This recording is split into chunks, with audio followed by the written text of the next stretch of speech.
Bonjour Patrice, j'allais dire la presse, c'est presque le train-train, hein, Oui. sans mauvais jeu de mots. Bonjour Laurent, bonjour à tous. J'ai pris le temps la semaine dernière de vous parler de l'enjeu que constituait l'opinion dans le cadre de la réforme de la SNCF. Eh bien voilà, nous y sommes. Macron est prêt à lancer la bataille de l'opinion au moment où, après nous avoir expliqué que la grève ne prenait pas, eh bien les mêmes journaux nous assurent que ça pourrait durer. Alors, comme l'écrit Cécile Cornudet dans Les Échos, pour affronter un conflit long et dur, il faut une contre-offensive rapide et dure. Et c'est pour ça qu'on a vu le président de l'Assemblée nationale, M. de Rugy, ainsi que pléthore de ministres, à commencer par le premier d'entre eux, monter au créneau ce week-end.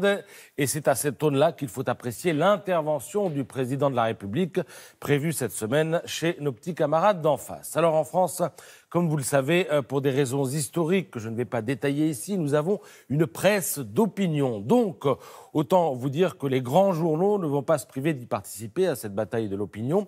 C'est ainsi que le bien nommé journal L'Opinion estime que ceux qui agitent le spectre d'une privatisation de la SNCF nous racontent des fables. C'est cela, rétorque l'humanité, pour qui un mensonge peut en cacher un autre. Le mensonge, l'omission et le travestissement des projets sont désormais produits à l'échelle industrielle, écrit Patrick Appelmüller, qui met en cause les médias, je cite, guidés par les intérêts de leurs patrons oligarques ou pilotés par les communicants de la majorité. La charge est rude, pas franchement étayée et plutôt culottée de la part d'un journal à la solde de la place du colonel Fabien et de ses satellites depuis 1904, date de sa création. Mais bon, ça donne une idée de l'ambiance parce que tout le monde veut jouer, tout le monde est sur le pont. Le Figaro, bien sûr, qui fantasme sur cette réforme depuis une trentaine d'années, pense tenir le bon bout, même si un excès de confiance peut vite conduire à une perte de contrôle, ainsi que l'écrit Yves Tréhard, qui par ailleurs fustige, alors là je le cite encore,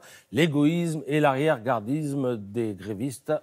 C'est une citation, je le précise. Alors, tout le monde a bien compris que la bataille de l'opinion, c'était une affaire de communication, et quand on parle communication, il y a souvent deux axes, la communication externe et la communication interne. Alors, externe, elle fait rage dans les journaux et sur les ondes, on vient de le voir. Interne, ça demande parfois un peu plus de subtilité. On s'adresse à des publics spécifiques, parfois même entre les lignes à l'adversaire. Et dans Libération, Alexandra Schwarzbrod explique que la négociation est un art périlleux qui exclut la moindre once de mépris. Or, à quoi assiste-t-on depuis le début du bras de fer ? Eh bien, à un exécutif qui martèle à qui mieux qu'il ira jusqu'au bout et, insiste l'éditorialiste, un SNCF bashing qui est en train d'aboutir à l'inverse de ce qui était escompté, c'est-à-dire à un resserrement des rangs dans le camp d'en face où certains, soit dit en passant, jouent leur survie. C'est le cas des syndicats.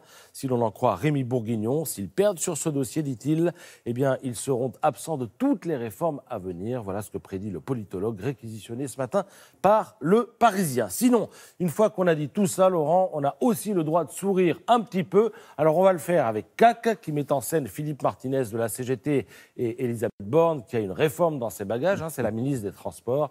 Des trains privés, ça veut dire retard et billets chers, dit-il. Mais c'est déjà le cas, répond-elle. Alors pourquoi changer, Oui. dit-il. Et voilà. La bataille du rail, la bataille du rail. Et du rail en un mot. Et du rail, voilà, et dur, aïe. Merci Patrice.